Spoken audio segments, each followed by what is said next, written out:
Do you know C++? Yes sir, I know C++. And Java? Yes sir, I was class topper in Java. And what about Python? Sir, in Python I have done 2 internships in big companies, that too. What about Kannada? Kannada? You may please. Okay, thank you. Do you know C++? Sir, I know a little, sir. What about Java?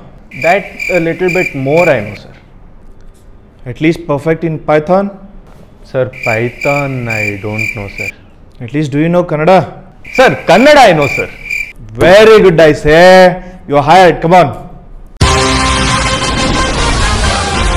You know, this is a very prestigious organization, and which means that you need to be highly skilled. When I say that, you need to be updated with some of the latest programs like C++, Java, Python, AI, basically everything. I hope you are aware and updated on the latest technologies. Ma'am, I know everything that you're asking, but ನಾನು ಕನ್ನಡದೋಳು ಆಗಿರೋದ್ರಿಂದ I can express myself in Kannada better. ನಿಮಗೆ Kannada ಬರುತ್ತಲ್ವಾ?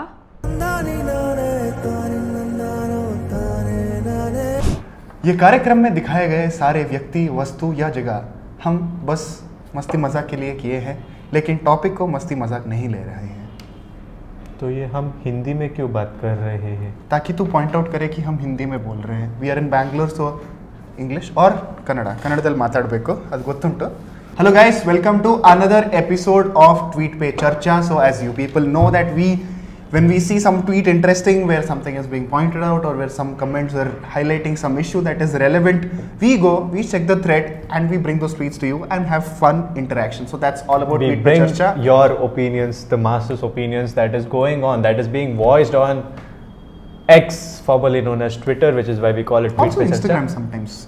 Some Instagram. Yeah. So social media, but mostly X. So mostly this is what people think about on platform X. Here or there, our opinions might pour out a little bit, but in no way is this the opinion of the India Today group or of India Today SoSouth. Yes. The whole battalion.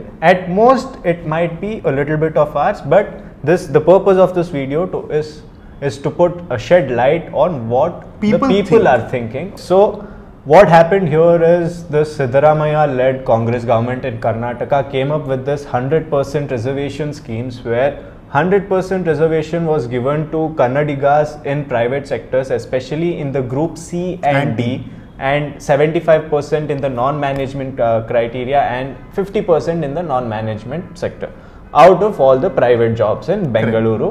Karnataka mostly, but well, most of it is in Bengaluru. After that, Siddaramaiah put up a tweet about this, and after he received a lot of slack from professionals, the spectators, the normal audience. This move didn't go well with majority of the people. And he took it down. Yeah. After this, on social media at least, we can see a clear, distinction or a bifurcation among the people where many are welcoming it and many are totally opposing it. And it is as they say, when there is one extreme, there is always another extreme, and it seems like these extremes have woken up on social media. Yeah, and we spoke to both Kannadigas and non-Kannadigas of Bengaluru. Yeah, so the full video link will be in the description. Please do check that out as well to know the perspectives. The cards will be somewhere here. The thread follows. I just started learning Python and trying to move to Bangalore. Now I will throw that away and start learning Kannada. I am from Telangana. Great, bro. Bro, whoever is from Telangana. It's not very hard. Congress, no, this is true. Racism USA, racism in Asia, racism in India. Siddaramaiah playing with Kannada haters. This is? I mean, it literally is happening. Also, the speculation is that this whole thing about 100% reservation, which honestly it doesn't make sense. If it's 100%, it's not reservation anymore. Yeah, it is just allotment. It is. So if that is the case, it is just go back to your state. It is a tactic to divert the media attention from all the Valmiki scam, the Muda scam, and every other scam that Congress was associated with. Do you think that diverted from that to this?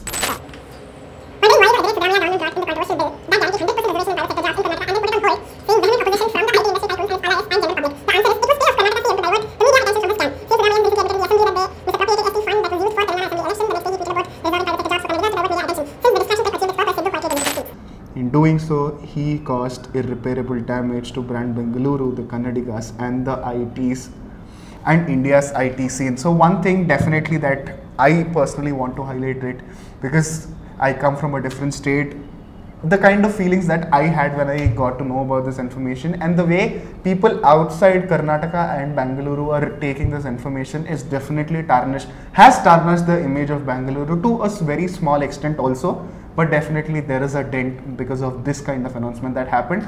So it is very important to consider what kind of image that is Bengaluru friendly anymore, is the kind of question that is coming in the thoughts of people who are outside. So is that a good thought to go forward with for the development of Bengaluru? Please mention that. Percentage of people in each district of Karnataka that have Kannada as their mother tongue referred to as Kannada speakers in Indian census.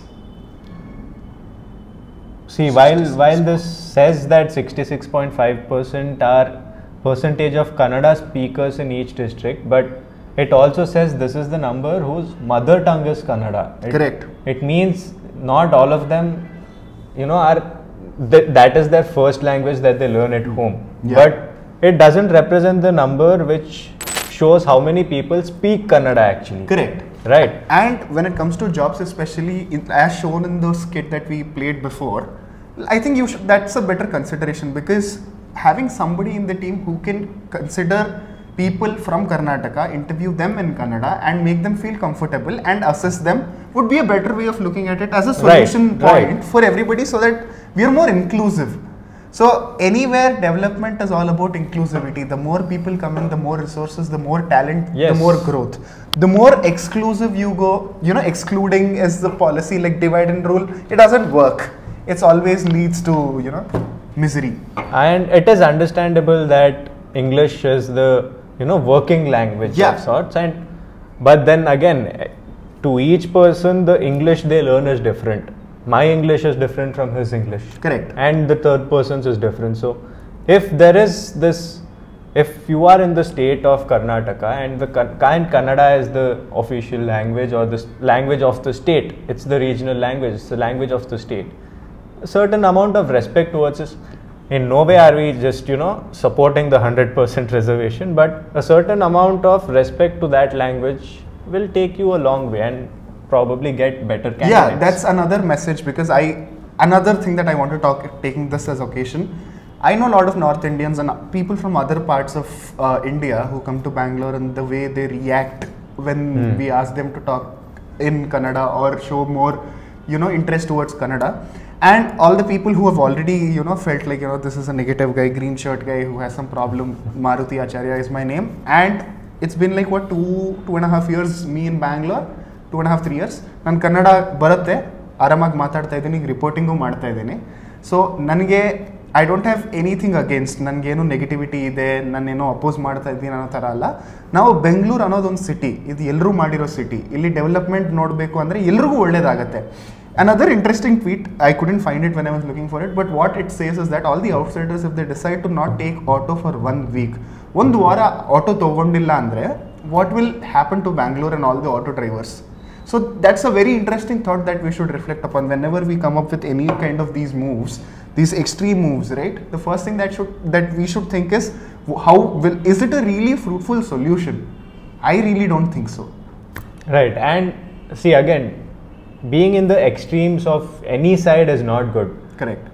If someone who's coming from outside, all it takes is, I am learning it, I am trying to learn it, being open to learning it. At least a few words will take you further than saying I don't want to learn the language, which shows disrespect. Yeah. And that is the only thing that has brought this whole movement to this position right now, where people are forcing Kannada down other people's throats. Again, that is not right. Any extreme is wrong. Correct. Forcing somebody to learn the language is wrong. But at the same time, if you show a level of respect to the language and not just expect everybody, especially in Bengaluru, this is happening because it's a metro city, it goes a long way towards coming to a middle point where everybody can actually live in harmony. Correct. So we ended up being serious in the video. That was not part of the plan. I hope you understand. But what do you think? Please mention that in the comments below. Yeah, and also as a parting note, what do you think is the solution to this? Let's consider both the sides, and you let us know. Everybody, all the Bengalureans who have migrated here, who lived here, who was born here, even if you're not a Bengalurean, all of SoSouth's audience, wherever you are from, India, other countries, hopefully. And not just that, for the people also, if you have a valid argument about why this move is the solution, please mention that also in the comments below. Let's talk solutions. Let's be progressive. Yes. With that, this is Maruti Acharya. And I am Sanjay Ponnappa. And you're watching India Today, So South.